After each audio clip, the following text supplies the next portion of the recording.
Hear the crunch? Hear the crunch? Sounds like shattering glass. That's what I love about these, is how crunchy they are. They're not hard and crunchy, they're light and crunchy. And the taste is really spot on. For this cookie, the thin and crispy, I like to bake them until they get nice and golden and then leave them in the oven. Turn off the oven. You leave it in there?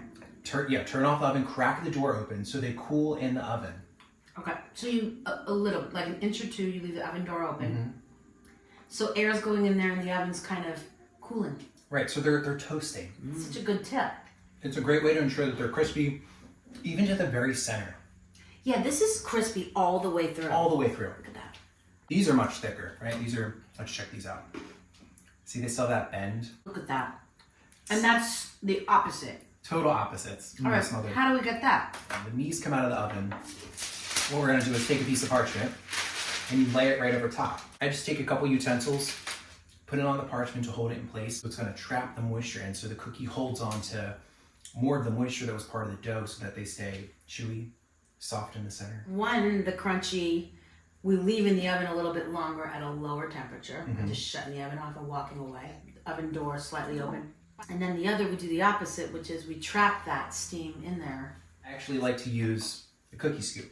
Okay, so you actually use a cookie scoop, because I don't know about all of you, but I just literally grab and just roll it up, roll it in. And one is kind of wonky and weird, and one is bigger, which is like, to a baker like you, is, I'm sure you're like, get out of my house. No, when I was a kid and I baked cookies with my mom, that's what we did. It was just a, spoon, 1 spoon scoop, 1 spoon push it out.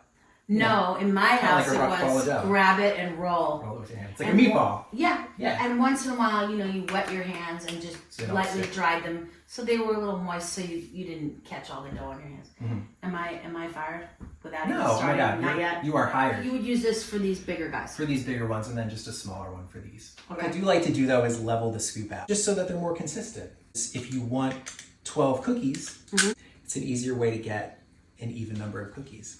Okay, so if I want a really thick cookie, like that kind of thicker, cakier, almost like less baked, but not raw. You're saying shape it. Yes, shape it. So for a thicker cookie, I like to kind of work it into a mound. See how it looks like a little mountain?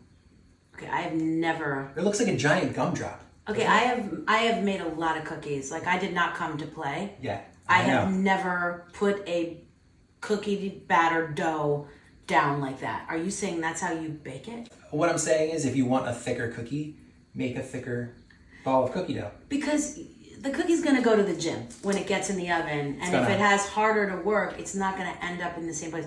So this I'm gonna end up with which type of cookie? Show me. You make the dough thicker, you're gonna get a thicker cookie. So something like this is gonna yield this. Right. Now I want a cookie like this. Yeah. What's my shape? Same idea, scoop it out, put it on the parchment, just flatten it out.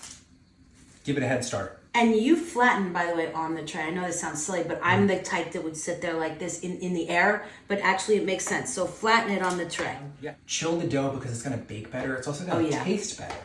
I find the butter also can leak out if you bake a cookie dough and it's super warm or out. Okay, so those professional cookie shops we see everywhere, they charge $1 zillion a cookie, and they're all thick cookies. All you have to do is make these little traffic cones and stay home and save your money. Exactly.